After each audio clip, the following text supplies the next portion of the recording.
Hey, what's up guys? Eman from Peso Smart PH here. Welcome sa pinabagong episode.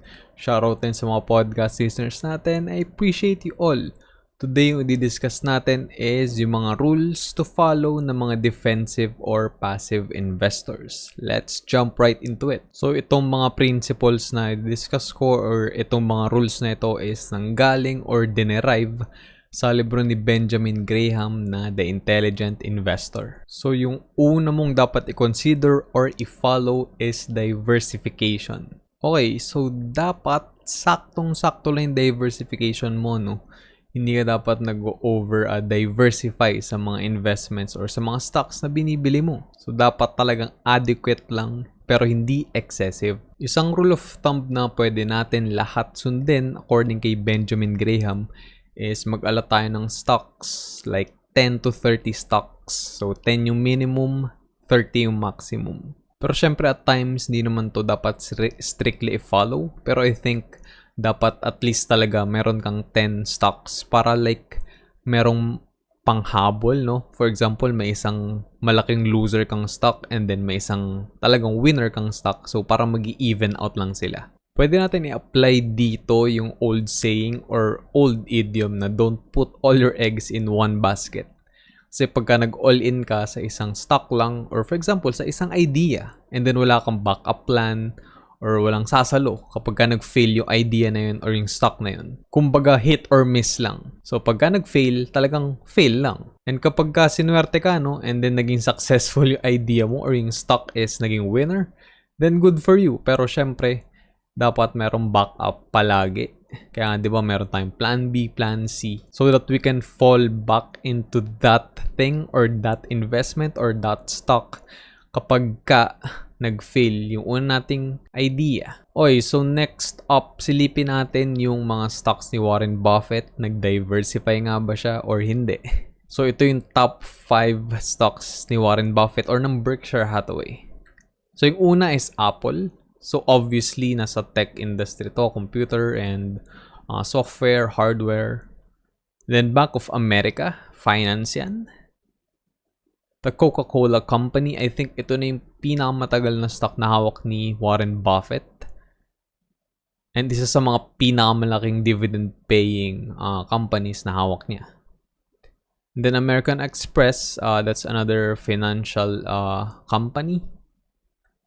Then lastly is Kraft Heinz. So, food and beverage yan. And yung Coca-Cola Company is food and beverage din. Okay, gawin nating example is yung portfolio ko. So, silipin natin yung mga stocks na medyo palugi, no, currently. So, ito. According to sa percentage ng profit and loss. So, in this case, losses. So, yung pinakatalo kong stock currently is STI. So, negative 36.77% yung loss niyan. And then, yung nasa pinakababa naman is si Converge. Maliit lang, no? So, nasa 0.82% lang yung loss niya. Pero kapag tinignan natin yung big picture, di ba maraming stock na rin to eh. Marami na rin to. Pag tinignan natin yung big picture, up pa rin ako ng 15.14%. Kasi diversified yung portfolio ko. Although, I think overly diversified currently yung portfolio ko. That's why I'm unloading stocks doon sa mga industries na I think hindi maganda yung future or talagang nagkaroon ng negative impact yung COVID. Although, syempre, hindi naman ako nagbebenta ng palugi. So, yung mga, for example, nagbenta ako ng SGI. I think, holdings company naman yun, but I believe hindi maganda yung future niya. Para sa goals ko, hindi nagmamatch. That's why I sold that and then I bought some GMA7 stocks. Anyway, medyo nawawala na tayo sa topic. Ang gusto ko lang ipakita dito is kahit na marami kayong talong stocks and then merong adequate amount of stocks na medyo nananalo and talagang pataas yung trend nila, masasagip yung portfolio mo ng mga malalakas na stocks. And it really shows here sa portfolio ko kasi 'di ba kita nyo naman kanina, sobrang daming red na stocks. Pero overall, up pa rin ako ng 15%. Okay, next up is company and business selection. So, paano nga ba pipili ng mga stock na worth it bilhin? So, yung una, each company selected should be large, prominent, and conservatively financed. So, anong ibig sabihin nun? So, yung una mong titingnan is yung market share of the company on the industry that it plays in. So, gaano nga ba kalaki yung market share ng company na yun? For example, GMA7, as I've said, I think kung nanood kayo or nakinig kayo sa previous episode, malaki yung market share ng GMA7 currently kasi nawala nga yung ABS-CBN sa picture. Kasi previously, ito, rough estimate lang to nasa 80 to 90% yung kinokontrol ng GMA7 and ABS-CBN previously. Since nawala nga si ABS-CBN, a big chunk of ABS-CBN's market share is kinain na ni GMA7. So kumbaga almost na monopolize na ni GMA7 yung traditional broadcasting industry dito sa Philippines. So yung unang example is GMA7 and then Meralco. Tapos PLDT. Although malaki din yung market share ni Globe. So itong dalawang telco companies na to is talagang malaki yung chunk ng market share na kinukuha nila currently. And of course, kailangan mong i-check yung mga financial statements ng mga companies before mo sila bilhin. Kasi kapag lugi sila in the last 5 years, I don't think magandang company yun. Kasi kalimitan naman ng mga startups dito sa Philippines is hindi naman nalilist agad sa Philippine stock market. And malimit naman yung mga companies na bago lang, talagang sa unang mga siguro first 5 to 10 years sila, hindi talaga sila ganun kikita agad. Pero syempre it depends pa rin doon sa business. But that's just normal. Pero syempre kapag nalist sila sa stock exchange, dapat medyo established na yung business model nila. And dapat kumikita na sila ng pera. So magandang silipin is like yung past financial statements, 5 years and 10 years back. And then syempre kailangan mong silipin yung debt. So short term yan and long term. Last but not the least, kailangan mo rin i-check yung PE ratio or price to earnings ratio ng company na yun. So lahat naman ng mga info na to is matatagpuan or data na to is makikita nyo sa online stockbroker nyo or sa PSE Edge or sa mismong website ng company. Kasi they are required to give out these financial statements para sa consumption ng public kasi nga publicly traded company sila. So isang example dito galing sa BPI Trade. So sa PLDT ito. So, ang pinapakita doon is yung previous 5 years na data or information.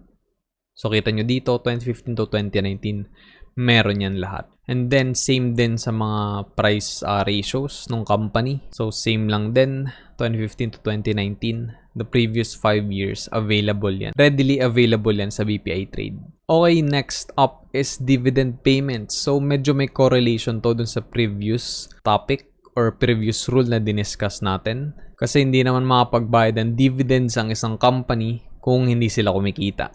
So, dapat silipin nyo talaga yung financials ng company or ng stock na gusto nyo bilhin bago kayo mag-place ng buy order. So, yeah, basically, each company should have a long record of continuous dividend payments.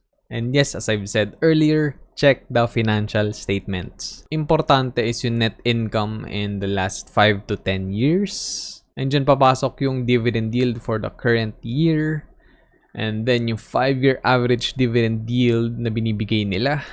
And lastly, 5-year average dividend payout ratio. Magbigay ulit tayo ng isang example. This time si GMA7 ulit. So na-list itong company na to back in 2007. So consistent sila magbigay ng dividends as you can see here. So from 2008 to 2020, this year, nagbibigay sila ng dividends every single year. So, hindi pumapalya yan. And meron din sa BPI Trade ng data ng dividends per share, dividend yield, and dividend payout ratio ng each company na nakalist sa PSE. So, ito, pinapakita ko sa inyo is yung sa GMA7 pa rin. So, from 2015 to 2019, meron yan the past 5 years. And malinaw naman dito, maganda yung dividend yield ni GMA7. And mataas yung dividend payout ratio ng company na to.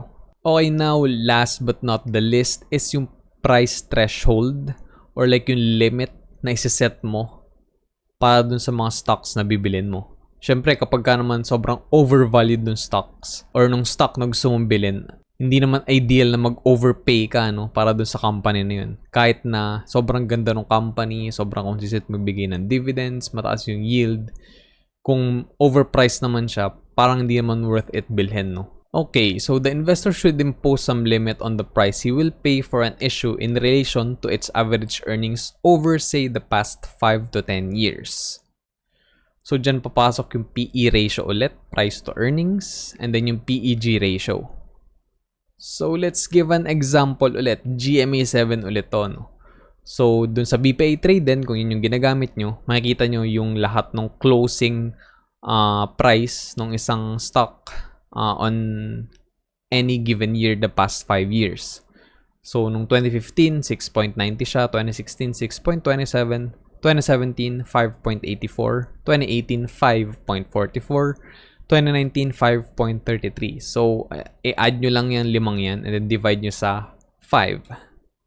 Tapos, ang magiging result niyan is 5.95 pesos. So, kumbaga, dapat di ka mag-exceed kapag bibili ka ng GMA7, di ka mag-exceed sa 5.95 pesos na price. Siyempre, yung pinagbabasehan lang naman dito is yung historical data. Kapag ka talagang gumanda pa lalo yung earnings nitong GMA7, pwede talagang tumaas pa or mag-ramp up yung prices nito. Lalo na ngayon kasi nga nawala yung ABS-CBN, so it's a big possibility. So isang method lang to or strategy or technique kung paano nyo ma-determine overvalued ba or undervalued yung isang stock. And I think same principle lang naman yung kailangan mong i-apply dito. For example, bumibili ka ng mga appliances, ng groceries, diba? Like, kino-compute mo kung mahal ba to, naka-sale ba to. So, 'di ba? Mas magandang bumili kapag ka naka-sale. So, pag medyo nagka-crash yung market or nagpa-plummet yung price ng stock, that's a good time to buy. Pero, syempre, not always. Syempre, dapat mag-research ka pa rin and do your own due diligence. For example, yung ABS-CBN, nakita mo, sobrang nag-plummet and hindi ka updated sa news and hindi ka nag-research na. Hindi ka updated sa news and hindi mo alam na na-deny pala yung franchise renewal ng ABS-CBN and ikaw naman, uy, bumaba yung stock prices ni ABS-CBN, it's a good time to buy.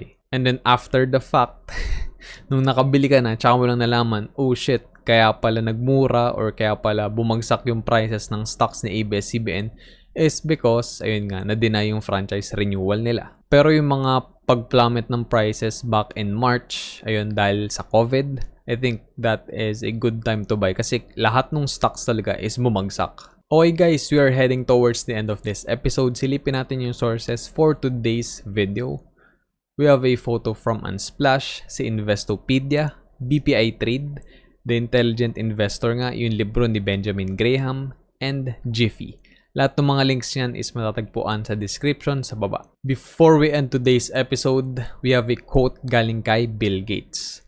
Ang sabi niya, don't compare yourself with anyone in this world. If you do so, you are insulting yourself. So yeah, yung sensible lang na gawin is i-compare yung sarili mo sa previous self mo. And gauge your progress from where you are 5 years from now and 5 years back. I think that will eliminate your insecurities and talaga makapag-focus ka sa sarili mo and sa sarili mong progress. Okay guys, end na natin yung episode here. Sana may natutunan kayo. And if umabot kayo at the end of this episode, thank you very much. I appreciate you. Don't forget to leave this video a thumbs up and share nyo na sa mga friends nyo kung natripan nyo yung content ko. Twice a week ako nag-upload ng mga videos similar to this. So subscribe ka na and ring the notification bell para wala akong ma-miss out. Thanks again for watching. Stay safe and always remember, be Peso smart. Show me.